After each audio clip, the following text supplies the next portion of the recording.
বৈরী আবহাওয়ার কারণে টানা বৃষ্টিপাতে বিভিন্ন জেলাসহ হাওর অঞ্চলে তুলে গেছে কৃষকের স্বপ্নের ফসল বোরো ধান। টানা বৃষ্টিপাতে উজানের ঢলের পানিতে হাওর অঞ্চল সহ বিভিন্ন জায়গায় বৃষ্টির সহ তুফান ও বজ্রপাত চলছে। পানি বাড়ার পাশাপাশি বজ্রপাতের ভয়ে ধান কাটতে মাঠে নামতে পারছেন না, এ নিয়ে দুশ্চিন্তায় পড়েছেন কৃষকরা। এদিকে টানা বৃষ্টিপাতে হাওরের পাকা ধান তলিয়ে গেছে।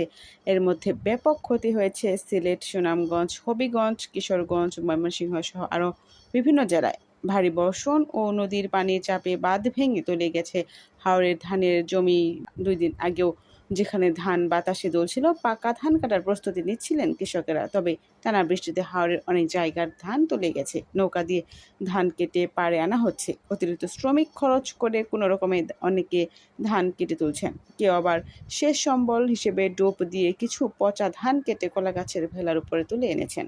অনেক জমির ধান পুরোপুরি নষ্ট হয়ে গেছে। যে ধান কয়েকদিনের মধ্যেই ঘরে তোলার কথা ছিল, তা এখন পানির নিচে।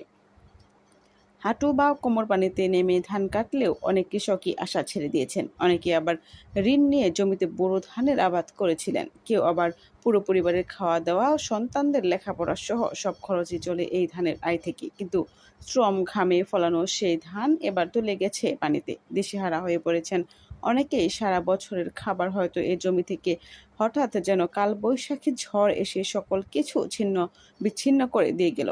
এক ছটাক ধানও ঘরে তুলতে পারেননি। সামনে একটি বছর কিভাবে চলবে, ঋণের টাকা কিভাবে শোধ করবেন, এই দুশ্চিন্তায় দিশেহারা কৃষকরা। পাকা ধান তলিয়ে কৃষকের ব্যাপক ক্ষতি